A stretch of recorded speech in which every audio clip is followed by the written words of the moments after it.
During the Iraq War, U.S. Army Staff Sergeant Shane Matthews, a skilled sniper, and his spotter, Sergeant Alan Isaac, receive a mission to investigate a deserted pipeline construction site in the Iraqi desert. The site had become a dangerous area where contractors and their security detail were targeted by an unknown sniper. After patiently observing the location for 22 hours, Matthews concludes that the site seems abandoned. However, Isaac remains skeptical and advises Matthews not to approach the pipeline. Ignoring the warning, Matthews impulsively proceeds to investigate while asking Isaac to cover his back. During the inspection, Matthews discovers multiple dead bodies, all of whom were killed by precise headshots, indicating the work of a sniper.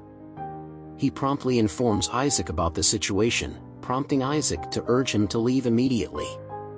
As Matthews is about to depart, he is unexpectedly shot by an unseen Iraqi sniper known as Juba. Upon hearing the resounding gunshot and receiving Matthews' distress call over the radio, Isaac hastily descends the hills to save his gravely wounded comrade. In a desperate bid to avoid the sniper's direct fire, he maneuvers in a zigzag pattern as he sprints toward Matthews. Tragically, just as he nears Matthews' position, Isaac becomes a target himself and suffers a gunshot wound. Reacting swiftly, Isaac seeks refuge behind an unstable wall, leaving Matthews exposed and vulnerable in the open. From his concealed vantage point, he helplessly observes Matthews writhing in severe pain. He contacts him using the short-range radio, and Matthews expresses regret for not heeding his advice. Matthews then requests Isaac to take the radio and call for assistance. Upon inspecting the radio, Isaac realizes that the sniper had damaged its antenna, and the process also resulted in the destruction of his water bottle. Isaac attempts to create a hole in the wall to spot the sniper's position, but the wall collapses, causing an injury to his hand. Nonetheless, he succeeds in opening the hole. Isaac updates Matthews on his progress but receives no response. He attends to his wounds by extracting the bullet from his knee using his knife and then applies a bandage to the wound. Afterward, he loses consciousness. After some time has passed, Isaac regains consciousness as he hears noises emanating from the radio. The voice on the other end identifies himself as an officer from the nearby base. Isaac proceeds to provide a detailed report of the situation and requests urgently needed medical supplies. However, during the conversation, he becomes suspicious due to the officer's peculiar line of questioning, especially the insistence on obtaining Isaac's precise location. The officer suggests that firing shots in the air would aid in the accurate delivery of medical supplies by the helicopter, but Isaac is well aware that such actions would violate protocol and jeopardize his safety. As Isaac listens more carefully, he notices that the person's accent is not American. It becomes evident that the individual on the radio is the infamous sniper known as Jabba. This cunning sniper has somehow intercepted the American radio channel and is impersonating a high-ranking Allied soldier from a different location.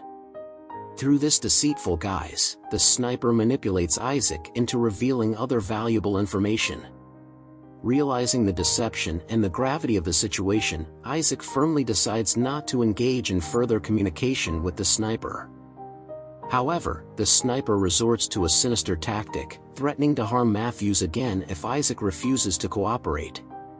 Driven by the suspicion that Matthews might still be alive, Isaac reluctantly agrees to converse with the sniper. Yet, Isaac understands that his efforts to seek help by contacting headquarters are hindered by the damage to his radio antenna. Throughout their numerous one-sided attempts at conversation, the sniper refrains from claiming to be the mythical Juba, a notorious pseudonym for various Al-Qaeda snipers known for filming attacks on American soldiers. Instead, he portrays himself as a regular Iraqi citizen fighting to defend his country from the Americans. While they continue talking, Isaac calculates the bullet trajectory on the ground, attempting to determine the sniper's possible location. The sniper starts asking Isaac personal questions, including details about his family. However, Isaac declines to answer, deeming it too intimate.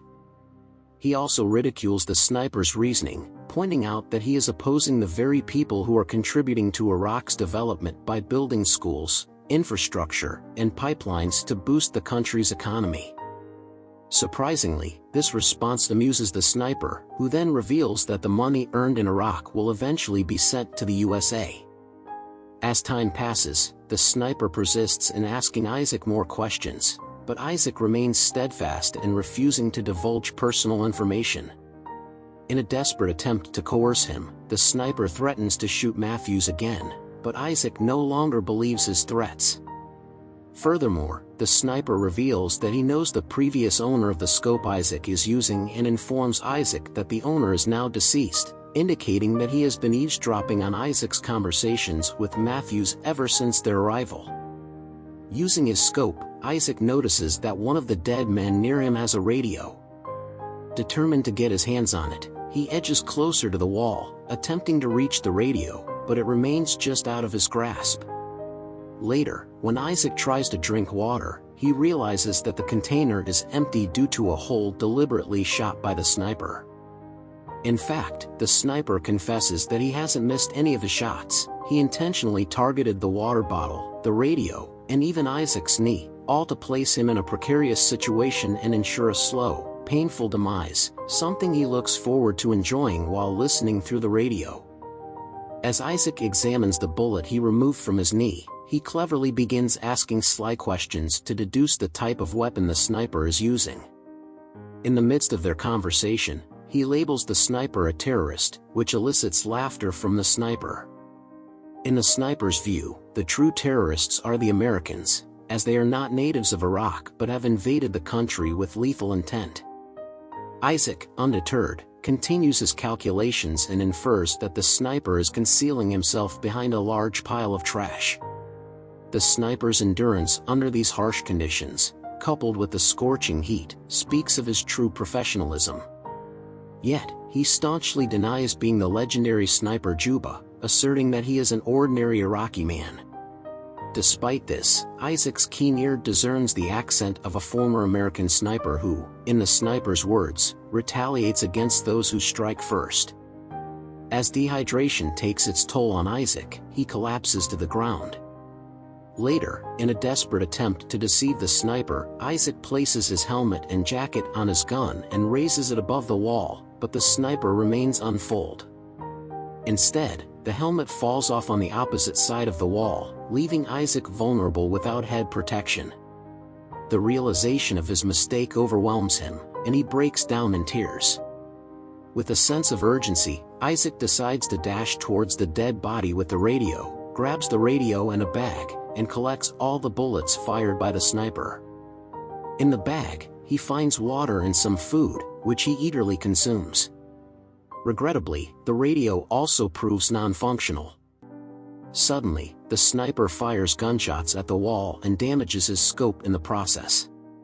Later, Isaac hears faint noises emanating from the radio, and to his relief, it's Matthews, who has regained consciousness. Matthews subtly signals to Isaac that he's still alive. Isaac urgently yells the sniper's location to Matthews, prompting Matthews to use a piece of metal as a makeshift periscope to survey the area. As Matthews cautiously inches towards his rifle amidst the dusty wind, Isaac engages in small talk with Juba, the sniper, to distract him. Matthews suspects that the sniper is concealed at the top of a nearby rubble and takes a shot in that direction.